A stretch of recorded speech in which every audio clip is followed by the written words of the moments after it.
bell stopped ringing, the silence that followed swallowed the snow. It wasn't just quiet, it was an absence, a hungry void where sound used to be.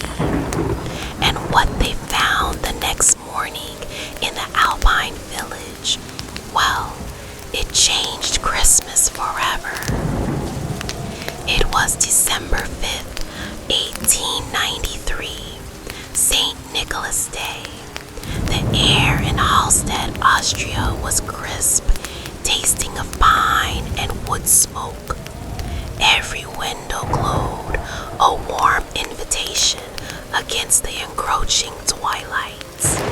Families gathered, sharing pastries, their laughter echoing off snow-dusted eaves. Young Greta, barely 7, pressed her nose against the frosted pane. Her breath bloomed white, then vanished. She was waiting for Nicholas, clutching her polished apple. A small, perfect world suspended in time. The first strange thing was the silence from the stable. Papa normally hummed a low, comforting rumble. Not tonight. Then the dog, old Barnaby, didn't bark. He whined, a low, guttural sound deep in his chest. Greta's older brother, Lukas, heard it first. A faint, almost musical jingle, not like sleigh bells, something sharper, metallic. He looked at Papa, who had stopped sharpening his knife. The fire crackled, suddenly too loud. Greta's apple slipped from her grasp, rolling under the heavy wooden chest. When she bent to retrieve it, she saw a shadow under the door. Too tall for Papa, too jagged for the fir tree outside. It moved with a strange, lumbering grace. Then a low growl resonated from outside, not Barnaby's. A sound that belonged to the ancient woods, to places best left alone. Krista grabbed a flickering lantern. She stepped out, her breath blooming like smoke signals into the frigid air. The jingle came again, closer now. Clink, clink, jingle. The snow outside was undisturbed, a pristine blanket, but the air, it felt colder, sharp enough to cut. Lukas called for Barnaby. No answer, only the wind, whistling a mournful tune through the barren branches. He walked towards the stable, the lantern casting dancing shadows that seemed to stretch and twist into unnatural shapes. He saw it then, not footprints, but impressions, deep, hoof-like marks, scarring the fresh snow, leading directly from their stable into the dense, silent forest. And scattered amidst the snow, almost hidden, were small, dark clumps of matted fur. Barnaby's fur.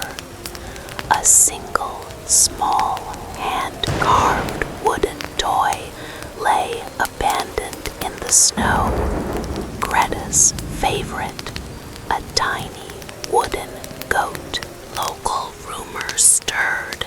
Old man Gruber, who lived high in the mountains, spoke of a winter shadow, a beast with horns and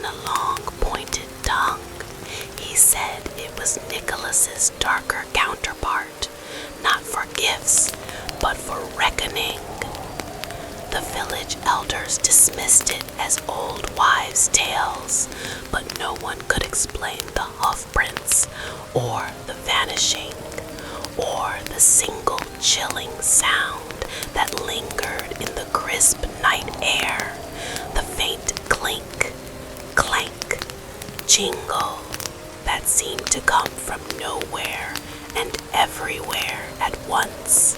The Christmas lights dimmed in people's hearts that year. A cold dread settled over Holstopped. They searched for days, then weeks. Nothing. No sign of Lukas. Only the lingering scent of something wild and primal in the air. A scent that hinted at brimstone and old pine.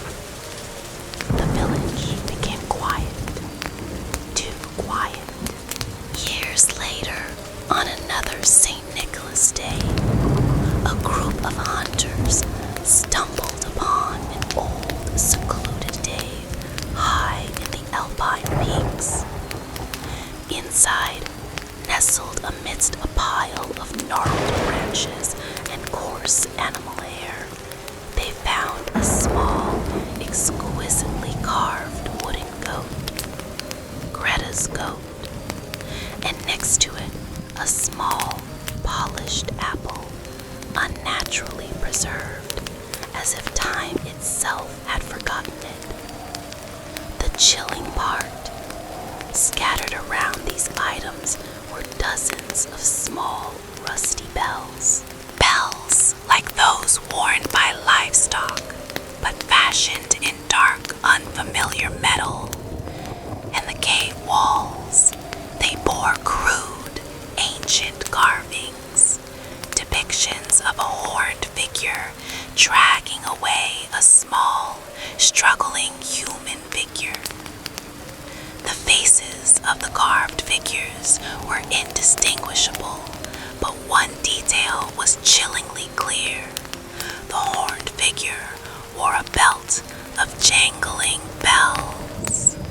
Like a horror story's narrator, the villagers never spoke of Lukas again.